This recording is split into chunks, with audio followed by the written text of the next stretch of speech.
शराब नीति मामले में अरविंद केजरीवाल को गिरफ्तार किया गया है। कुछ कई लोग बैठे हैं आज इसी को लेकर चर्चा करने के लिए। देख लीजिए, आज हम पूछते हैं, हमारे बीच कई लोग हैं। जी बताएं, अरविंद केजरीवाल जी को गिरफ्तार किया गया है, क्या कहेंगे? कि अरविंद केजरीवाल की गिरफ्तारी और गिरफ्तारियों की एक कड़ी के रूप में हो रही है जी। और ये इसलिए ये हो रहा है कि जितने जो विपक्ष के प्रभावशाली लोग हैं उन लोगों को गिरफ्तार करके उनको जो है से मतलब उनके ऊपर जो है से कुछ मनगढ़ंत आरोप भी लगा करके जो मतलब सरकार समर्थक जो मीडिया है वो मीडिया के द्वारा उनको बदनाम करके अपने चुनाव को जीतने के लिए मोदी जी जो है ये प्रयास कर रहे हैं। ये एक राजनीतिक गिरफ्तारी है।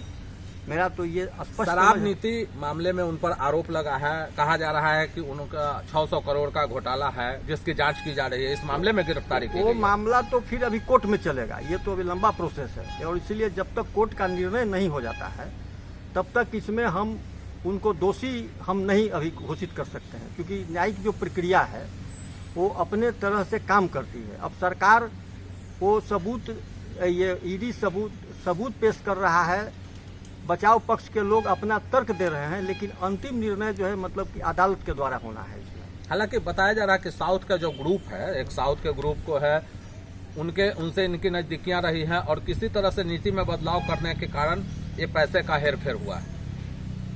इतना तो हमको जानकारी नहीं है, लेकिन हमको जो जानकारी है वो यही है कि अरविंद केजरीवाल ही नहीं, आज अखबार में दिया है कि केरल के जो चीफ मिनिस्टर हैं पिनराई विजयन, उनकी बेटी के यहाँ भी ईडी गई है। मतलब विपक्षी जो भी नेता हैं जिनसे इस सरकार को डर है कि ये हम आपको नुकसान पहुंचा सकते हैं, अल्टरनेट दे सकते हैं, उन लोगों के ऊपर गिरफ्तारी हो रही है। और मेरा तो ये कहना है कि जो भी अभी दल बदल में जो लोग आए हैं, अभी बीजेपी के अंदर जो लोग आए हैं, कांग्रेस से आए, दूसरे दल से आए, ये तमाम लोग दूध के धुले हुए नहीं हैं।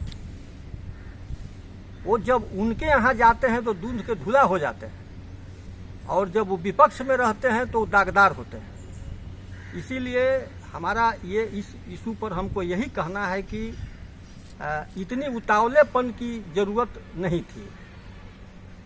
जितना उतावला आज जैसे माने सवाल है कि पूरे विपक्ष को आप बंद कर दीजिए और उसके बाद आप जैसे मतलब तो क्या यह लगता है आपको कि लोकसभा चुनाव को लेकर की जा रही है? एकदम लोकसभा चुनाव के ही तैयारी में हो रहा है और जो प्रमुख मुद्दे हैं अभी उस मुद्दे तो को क्या अरविंद केजरीवाल भी उम्मीदवार हो सकते थे?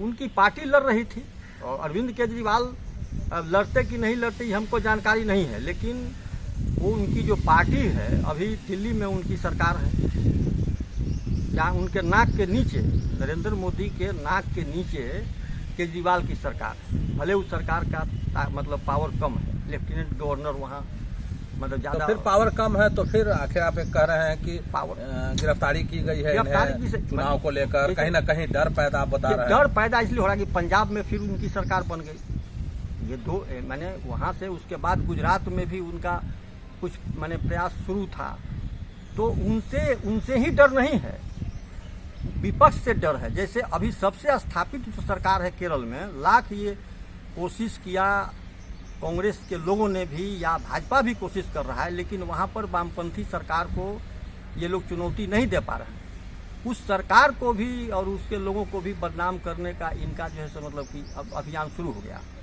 कोई नहीं बचेगा। चुनाव आते आते जो विपक्ष में है वो जो है से मतलब उसको कोर्ट का दरवाजा नहीं खटखटाना पड़ेगा, वो चुनाव लड़ेगा कि कोर्ट में जाकर के हाजिरी देगा।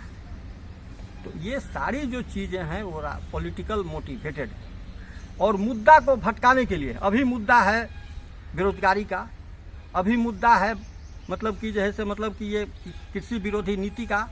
आप जो है से स्वामीनाथन को मरने के बाद आप उनको कुछ पदवी दे रहे हैं। अब हमको पत्रकार नवीन जी ज़्यादा जानते होंगे, लेकिन उनका जो रिपोर्ट कृषि के बारे में स्वामीनाथन आयोग का जो रिपोर्ट था, उस रिपोर्ट को सरकार जो है से अभी तक उसको रिपोर्ट को लागू नहीं कर पाई है।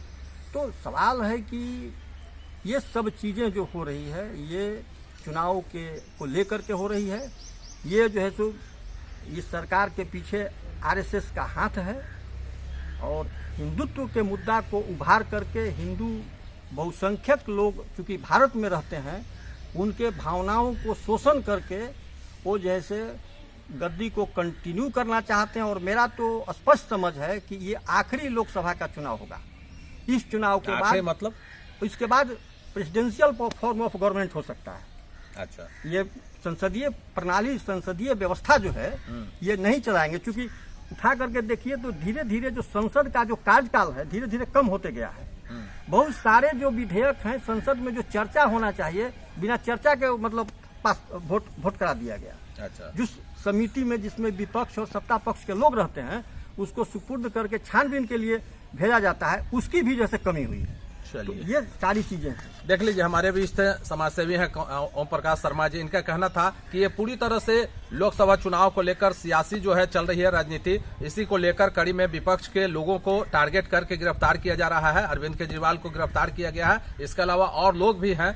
कहीं न कहीं इनका कहना है कि सत्ता पक्ष के लोगों को विपक्ष के लोगों से डर है, इस वजह से। हमारे बीच है सुभाष जी। सुभाष जी बताएं, अभी हमारे ओम प्रकाश शर्मा जी कह रहे थे कि डर पैदा किया जा रहा है, चुनाव में आने से पहले रोका जा रहा है। वैसे जो कैंडिडेट हैं जिनकी कहीं न कहीं मजबूत छवि है, ऐसा इनका कहना है। हालांकि शराब नीति मामले में अरविंद केजरीवाल को गिरफ्तार किया गया, क्या कहेंगे आप?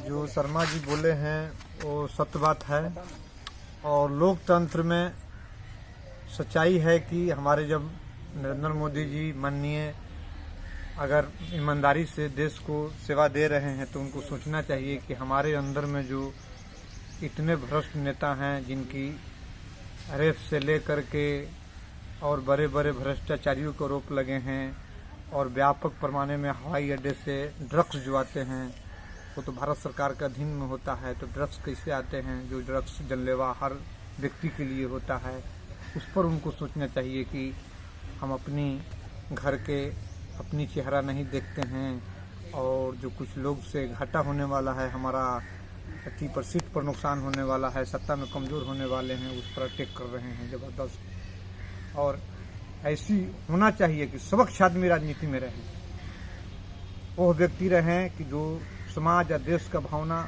और चिंतन कर सके। ऐसा ना हो कि अपराध से और भ्रष्टाचार से गूंजता हो, हम भाषण दे दे करके वोट लेते रहे और शोषण करते रहे और जनता को इतनी खाई में ले जाए कि आने वाला दिन में देश ऑटोमेटिक हमारा बेगर युद्ध के इतनी कमजोरी हो जाएगा कि कोई थापर मारेगा तो अपने ही मर जाएगा। अगर हल्का फुल्का भी किसी देश जुड़े हमारी टकराव का समस्या आया तो हम वहीं टूट जाएंगे। इस चीज़ पर हमको मजबूत लाना चाहिए और ऐसे हमारे अंदर नेता होना चाहिए जिनकी हमेशा चिंता होना चाहिए समाज और देश का। ये नहीं कि कितनी भ्रष्टाचारी करे, कितनी अत्याचार करे, ऐसा नहीं होना चाहिए।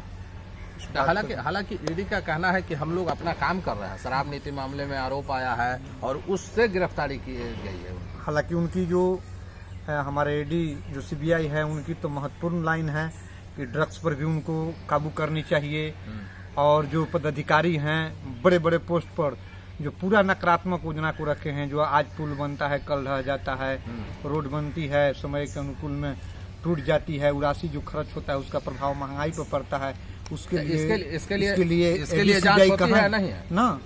इसके लिए तो कहाँ रिपोर्ट आया है? इसके लिए ईडी सीबीआई नहीं है ना, इसके लिए ईडी सीबीआई नहीं है। इनके लिए बहुत महत्वपूर्ण जांच होना चाहिए कि क्या हमारा देश के अंदर इतनी राशि खर्च हो रहे हैं, तो क्यों जाते होते हैं? कहीं ना कहीं उसमें कमीशन का मामला है क्या? हाँ, कमीशन का तो जरूर मामला है। कहीं ना कहीं तो मैनेजमेंट है कि भाई इस चीज़ को बचा के रखिए और दमन करके हम इलेक्शन में जीते, कैसे हम पैसा से दमन करके तमाम गलतों उपयोग करके हम नेता बने। उस देश में तो निश्चित है कि मतलब सामाजिकता न करा जाएगा। तो जैसे आप कह रहे हैं कि सड़क टूट रही है, पुल टूट रही है, तो लोकतंत्र में जो इसका कोई गुंजाइश नहीं दिख रही है ना। कोई अगर गुंजाइश होता तो हम लोग का यहाँ बोलने का इतना मौका नहीं मिलता। उनका रिपोर्ट होता कि भाई यहाँ फलाने इंजीनियर, फलाना ठेकेदार, फलाना ये जो राशि खर्च हुआ ये गलत हुआ, तो हम लोग ये नहीं बोलते। ऐसे है, बहुत ऐसे चीज़ हैं जो सरकार चला रही है कि इससे राहत मिलेगी, लेकिन हालांकि अभी आपने कहा कि भ्रष्टाचार पर अंकुश लगाने की कोशिश की जा रही है, तो एक ये भी देखा जा सकता है कि कहीं ना कहीं ये ईडी की जो कोशिश है गिरफ्तार किए गए हैं, कहीं वही भ्रष्टाचार में एक मुद्दा हो सकता है। तो सही बात है कि ईडी और सीबीआई जो हमारे जो छापा मार रहे हैं, तो ये भी देखना होगा ना, इतना व्यापक पैमाने में भ्रष्टाचारी जो चल रहा है, एक व्यक्ति नहीं, एक सिस्टम जो है, सिस्टम कैसे भ्रष्ट है उसको कैसे सुधारे, इस पर सरकार को कहाँ मथा गया है। पूरा सिस्टम सरल है, पूरा के पूरा, मतलब कहाँ जाइएगा। ऐसे ऐसे मामला है कि हम महिलाओं को महिला शक्तिकरण की बात करते हैं, और जैसे धनंजय चटर्जी जी का एक रिपोर्ट आया था कि एक मामला में फांसी हुआ था, लेकिन ऐसा घटना भारत में बराबर घट रहा है। इसके लिए क्या कर रही है मतलब सरकार, क्या कानून बना रही है, क्या उनकी प्रतिक्रिया है महिलाओं के लिए, जो महाशक्तिकरण के लिए, महिला शक्तिकरण के लिए, महिला आरक्षण के लिए बात पर बात चला रहे हैं, लेकिन महिलाओं के साथ इतना शोषण है कि क्या कहा जाए, मतलब कहा नहीं जाना चाहिए। चलिए देख लीजिए, हमारे बीच हैं समाजसेवी हैं सुभाष जी। इनका कहना था कि जिस तरह से आप बात कर रहे हैं, ओम प्रकाश शर्मा जी ने अभी रखा था बात को, तो इनका कहना है कि ईडी और सीबीआई वो सारा चीज कर रहे हैं, लेकिन जो पूरा सिस्टम जो भ्रष्ट है, पूरे देश का जो सिस्टम भ्रष्ट है, वो कहाँ गए। सड़क पुल टूट रहे हैं, आम लोगों की कमर टूट रही है, उसके लिए ईडी और सीबीआई नहीं है।